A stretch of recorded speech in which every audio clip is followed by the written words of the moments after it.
Now at the moment, many of us are jumping into the open water for our swimming. So today, I thought I'd come in and provide some workout ideas for those swims. Now, swimming around aimlessly in the open water is obviously very nice and it is beneficial to a degree, but if you're really wanting to improve your swimming, it's important that you're including some structure into some of those swims. So today, I've got a few session ideas for you.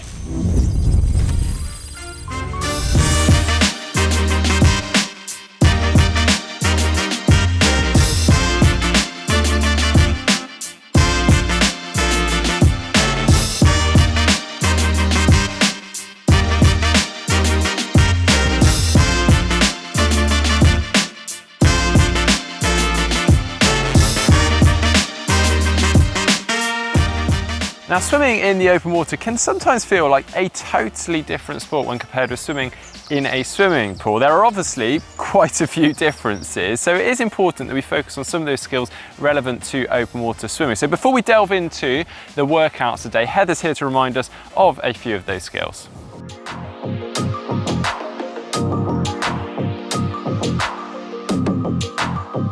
But when you come to open water, you want to make your training session as specific to those skills that you need to practice there as you can. So taking away from the pool, you want to practice things like swimming in a straight line when you don't have that black line to follow. Sighting, for example, which is hard to do in the pool. Swimming around buoy markers, swimming in a group, doing your entries and your exits, and even deep water starts. The list goes on, but you need to make it specific to the race that you've got coming up and those areas that you really need to work on. Now, as I mentioned earlier, many of us jump into the open water and kind of just swim around aimlessly because there is no wall to stop at or to push off of as we ordinarily have in a swimming pool.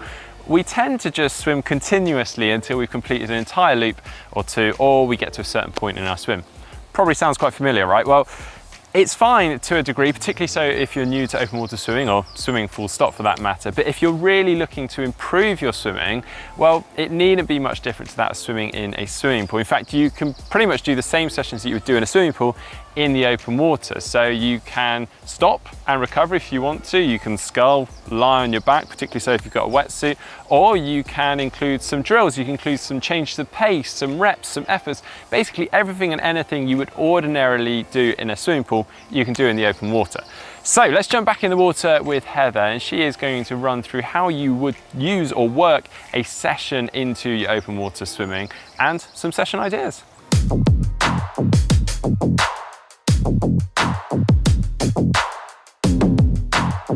When it comes to devising a session in open water, you're going to need to use a little bit of imagination because you don't have the pool clock to tell you exactly the time that you're swimming or a coach on the pool side, and you're probably not going to have a group of swimmers that are going at the same pace as you either. So with that in mind, you can actually use your strokes to roughly work out how far an effort is. So with that in mind, we've actually put together a session that you can try.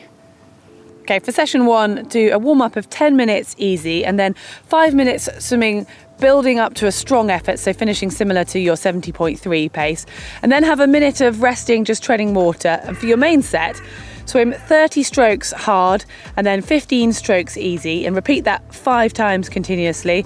Once you've done it 5 times, tread water for a minute to rest, and then repeat that whole block 3 to 4 times, and then finish with a warm down of 5 minutes easy swim. Right, for session 2, for your warm-up, start with a 5-minute easy swim, followed by a 5-minute Ironman pace intensity, and then 5 minutes steady to get you ready for the main set. And for this, you're going to use the buoy markers. So let's presume that they're evenly spread out. I want you swimming the first 2 markers hard, and then to the next marker easy as part of your recovery, but add on 15 seconds at the end of just treading water to get your breath back, ready for the next set. Repeat this whole thing 10 times through. Take 2 minutes extra rest and repeat it once again 10 times through, and then for your warm down, do 5 to 10 minutes of easy swimming. Of course, both of those sessions from Heather there are purely as a guide. Please feel free to adapt them to your current level, ability, or simply how you're feeling on the day. In terms of your effort during an open water swim, this is quite hard to monitor and to measure. You've pretty much just got to go by feel or perceived effort of exertion. You can of course use GPS devices. Some are quite accurate in the open water. Or if you know the distance of a loop, you can of course just time yourself on a loop. In terms of rest and recovery during open water swimming, well, this is a perfect opportunity to practice your treading of water. But if you are new to open water swimming, you can actually just factor in a loop so you come back past a pontoon or a jetty. In fact, I probably advise that when you are starting out. But don't forget, of course, if you are wearing a wetsuit, that is quite buoyant, so you may find you could just roll over onto your back. But before we leave you there, I've just got one more session for you, which is a bit of a favourite of mine in the open water. Again, start with a 5 to 10 minute easy warm up. Then we're going to go into some deep water starts. So lying horizontally in the water, static, with your arms sculling and feet fluttering. Do an all out start, 10 strokes, maximal effort. And then stop and recover for 30 seconds before repeating another 4 times through. After that, do a 2 minute easy swim. Then we're going to do 3 reps of somewhere between 200 to 400 meters roughly. The aim on these is to build the intensity within each rep so that you're finishing at around an Olympic distance race pace. Take 30 seconds recovery between each of the reps, then round the session out with a 5 to 10 minute warm down.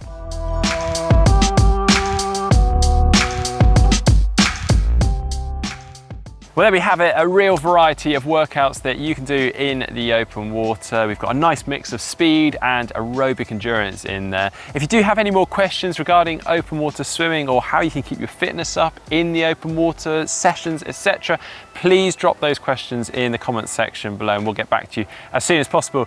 If you have enjoyed today's video, make sure you give it a like and a thumbs up, and don't forget to follow GTN on social media.